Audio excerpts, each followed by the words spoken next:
Hello, my name is Paula Maccabee, and I'm the Advocacy Director and Legal Counselor for Water Legacy. Water Legacy is a nonprofit organization formed to protect Minnesota's precious freshwater resources and the communities that rely on them. Today we're going to talk about the PolyMet copper-nickel sulfide mine.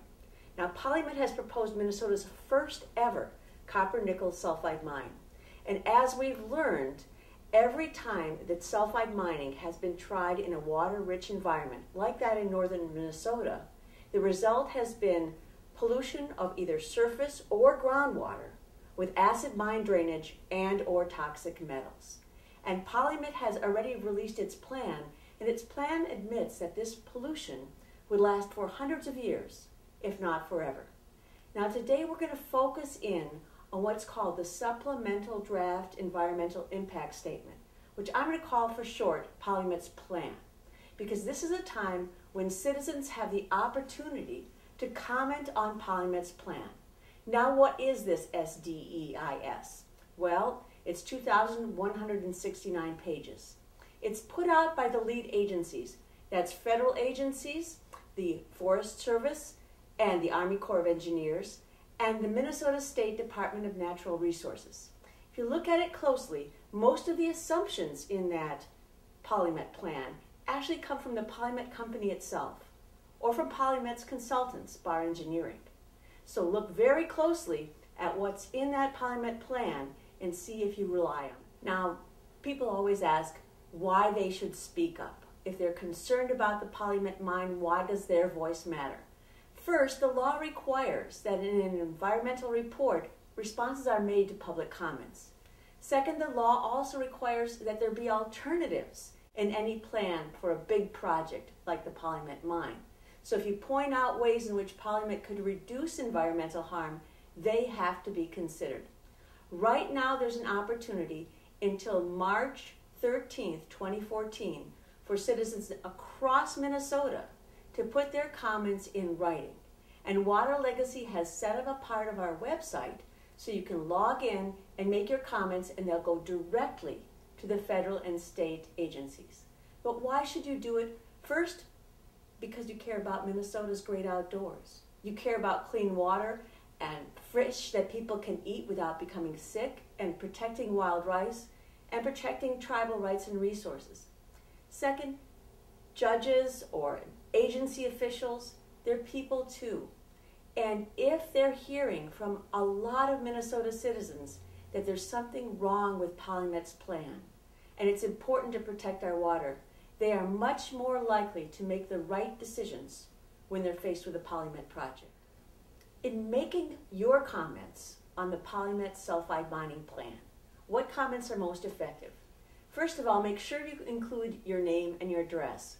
Go ahead and say on your own where you live, what your family's like. Point out the specific things that you think are wrong with the PolyMet plan or that you're concerned about. And make sure to include an ask. Maybe the ask is redo the plan because it's not good.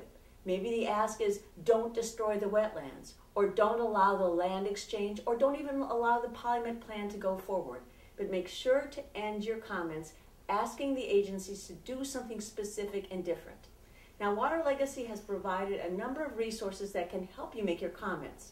We have a flyer with suggestions and bullet points. We have some specific additional resources on the website where you can actually send in a form comment or customize it to make it your own.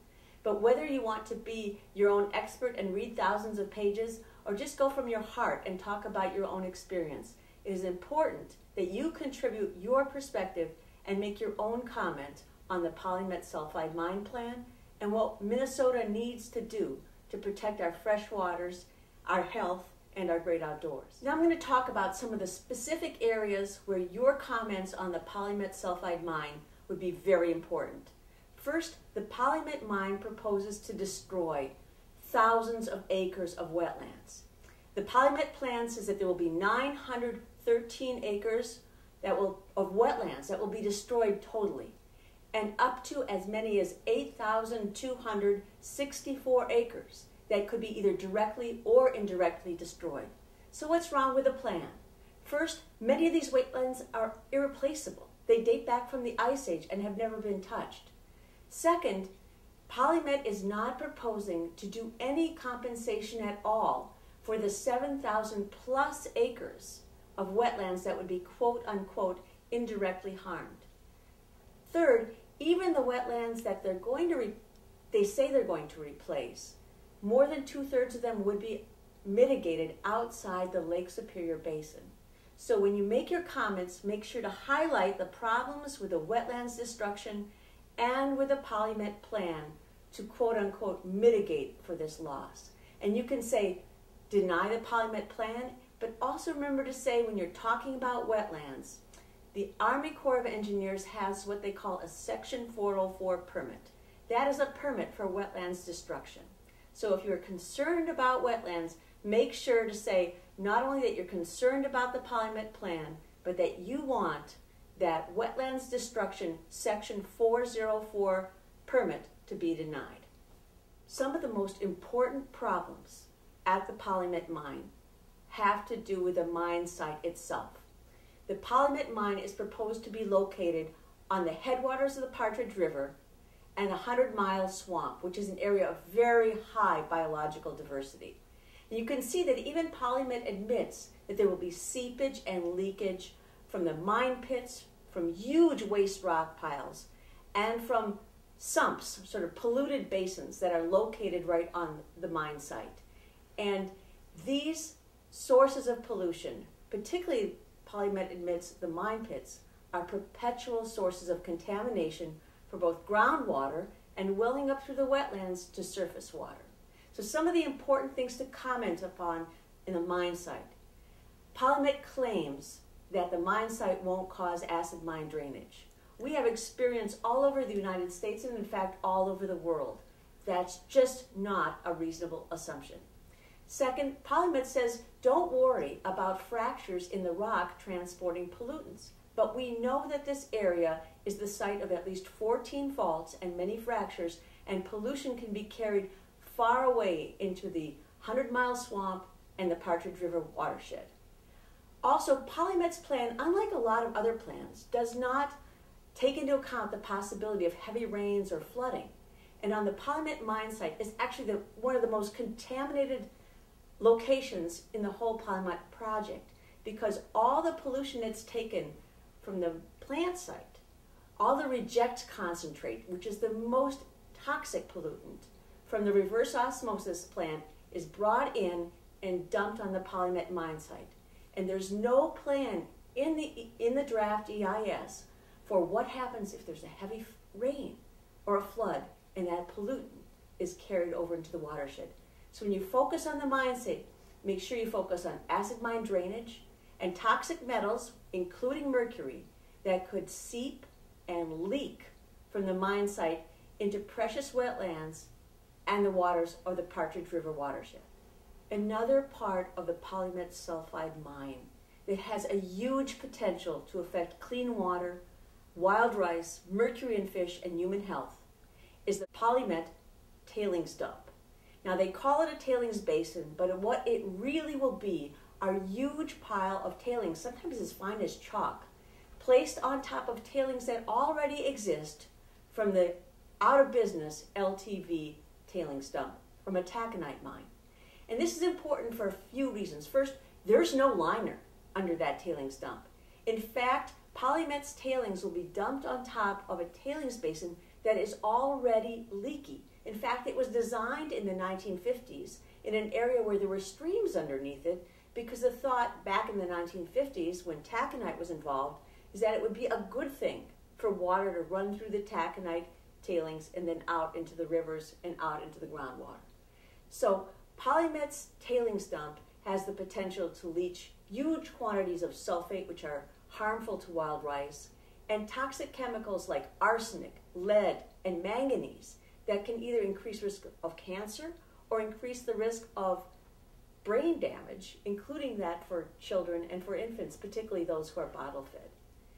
And one of the key assumptions in this project, again, PolyMet is assuming there are no fractures under the tailings basin. But they're also assuming, even though the tailings dump is more than 2 miles square, that they could put a row of pumps at one end and collect 99.37%, that's more than 99% of all the seepage to groundwater and the seepage to surface water. Now, when asked about that unrealistic assumption, the Minnesota Department of Natural Resources admitted that there was no field experience anywhere on which they were relying to make that assumption. And that assumption is critical because if the tailings dump leaches out, seeps out, more pollution than that, all of the other calculations, all of PolyMet's rosy predictions in that plan are no longer valid. So make sure when you talk about the tailings basin that you mention some of the unrealistic assumptions and the potential for leaks and seeps of pollution. And when you comment about the PolyMet sulfide mine, make sure, if you can think of alternatives that you think that PolyMet should have looked into, mention them. And here are just a few of them. First, PolyMet should have looked into doing an underground mine. And if you take a real close look at their plan, when they quote-unquote look at underground mining, they didn't look at the whole deposit, they didn't look at PolyMet's costs. So still undone after all these years is a hard look at whether an underground mine would save thousands of acres of wetlands and reduce the scope of pollution. Second, this is unheard of. PolyMet didn't even look at whether putting a liner under its tailings waste or under its permanent Category 1 waste rock pile waste could protect the environment. So 2 things to ask for.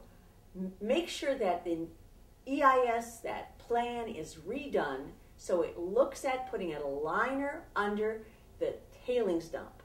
And make sure it also looks at putting a liner under the Category 1 waste rock pile, which is 526 acres and 200 feet tall. Now, another alternative that was suggested by the tribes, which makes a lot of sense if you want to reclaim wetlands, is putting that waste rock pile back into one of the pits when the mining is done instead of leaving it there forever. Again, the PolyMet plan does not even analyze the alternative of putting that permanent waste rock back in the pit. That's another alternative. And finally, talking with some hydrologists, Water Legacy came up with an idea, which is instead of building the reverse osmosis treatment plant at the mine site at year 40 or more, only after all the mining is done and the pit fills up with water, build that reverse osmosis in year 1. And then what you can do is take all the water that is gathered off the mine site, treat it in order to meet water quality standards, and release it into the Partridge River headwaters and the Partridge River area wetlands so that there would be less indirect destruction. So when you put your comments together on the PolyMet sulfide mine, make sure to highlight some of the alternatives that would reduce the harm of the PolyMet mine and the PolyMet mine wastes. Another important issue for the PolyMet mine is PolyMet is proposing to locate its sulfide mine on public land in the Superior National Forest. And by law, they can't put an open pit mine on that land unless they do a land exchange. Now, initially they said this was in the best interest of the public because the new land would not be split between the surface rights and the mineral rights. But if you look at the PolyMet plan, that's not true. Almost all the quote-unquote new land that would become part of federal lands has split mineral rights and has no protection preventing that land as well from becoming a sulfide mine. So when you talk about the PolyMet land exchange, make sure to point out that this land exchange is a benefit for PolyMet, but it is not a benefit for the public interest, and it doesn't protect the new lands from a year now, a decade from now, being split open and used for another open pit mine. Second, when you talk about the land exchange, and you can say in your comments very clearly, in addition to rejecting the PolyMet mine or redoing the EIS, make sure you say, if you believe this, to deny the land exchange, because that is one of the decisions that is happening now. Will the Forest Service support or oppose the land exchange? When you talk about the land exchange, realize that federal lands, public lands, our forest lands, would have net losses if this land exchange goes forward. We would lose up more than 6,000 acres of high biological diversity lands. We would lose more than 2,000 acres of mature forest, which would be replaced by immature forest. We would lose 1,400 acres of floodplains, and at least 11 threatened, rare, or endangered species would be impacted by the land exchange. So from the public interest perspective, this land exchange is not a good deal. Finally, you might have heard of the lynx or the moose. The lynx is a federally endangered species, and there are 200 or less of them in Minnesota.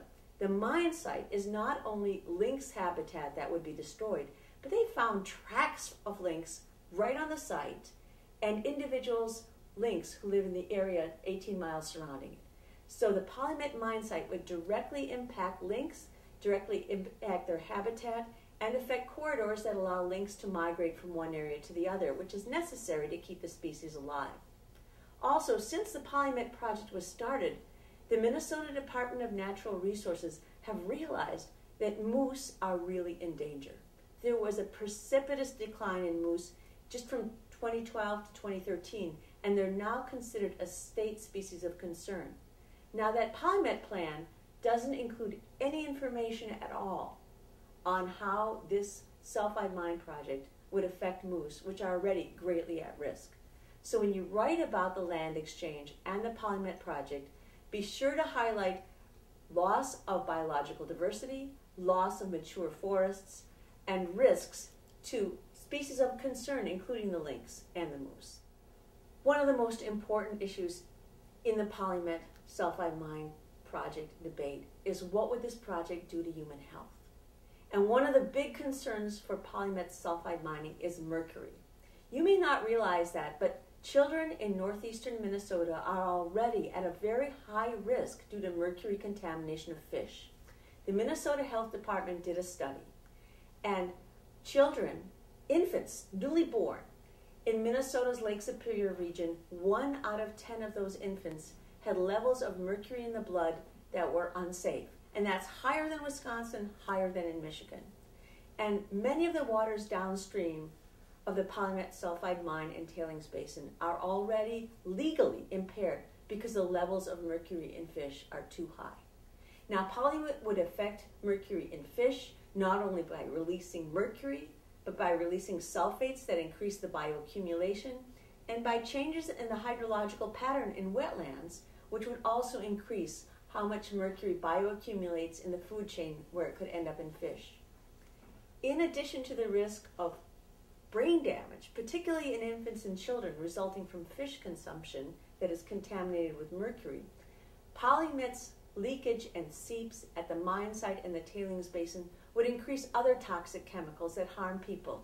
Arsenic, which increases the risk of cancer, and manganese, which has been classified by our Minnesota Health Department as a chemical that reduces brain development and can even reduce IQ in children. And what is so important is that these chemicals affect people who drink the water. Hoyt Lake's drinking water is going to be contaminated by the PolyMet mine site.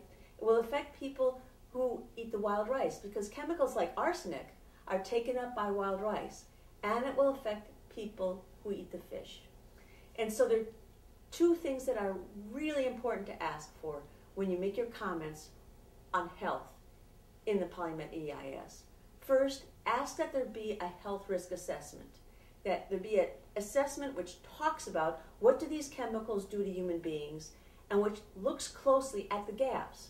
For example, the PolyMet plan has no analysis at all of the health impacts of the projects on on-site workers. The PolyMet plan also has no analysis at all on what would happen to the drinking water for people who have residential wells near the tailings basin. So ask that this health risk assessment fill the gaps, that it be printed in plain English so we can understand what the health impacts of toxic chemicals are. Ask that it take a special look at vulnerable populations like infants and children and the elderly. And finally, ask that the health risk assessment in the PolyMet plan take a look at environmental justice. Because people who eat wild rice, hunt game, and fish for subsistence, whether they're low-income families or whether they're tribal members, are going to get more exposure to toxic chemicals, and that's an environmental justice issue. So make sure that you say that you're concerned about the health risks of the PolyMet project, and in its current form, it's too big a risk to take for human health. And also make sure that you demand that before the environmental review process is done, that health department experts be brought in to fill in the gaps and do a real health risk assessment so we know what the impacts of the PolyMet sulfide mine and mine wastes will be on human beings and the next generation of infants and children in Minnesota. Finally, I hope I've explained to you not only that the PolyMet sulfide mine and mine wastes present a significant risk for Minnesota, but that you now have the tools so that you can make your own voice heard. The PolyMet sulfide mine would affect our clean water resources for hundreds of years, if not forever. It would affect natural wild rice, will affect biodiversity in our ecosystem, it would affect mercury contamination of fish and human health, it would affect species that are endangered and at risk, and it would open up northeastern Minnesota to a potentially vast industrial mining district that would threaten Minnesota's way of life in the great outdoors. This is something you can affect. Your comments matter. And Water Legacy has provided fact sheets and flyers and talking points and a place on our website where you can log in and make your comments, and your comments will go directly to state and federal agencies that are responsible for the decisions whether or not the PolyMet mine will be permitted, whether the land exchange will be allowed, whether the wetlands destruction permit, that 404 section permit, will be allowed, and also whether the plan itself will be looked at and given what it deserves, a failing grade, as environmentally unsatisfactory and inadequate. So please, let your voice be heard.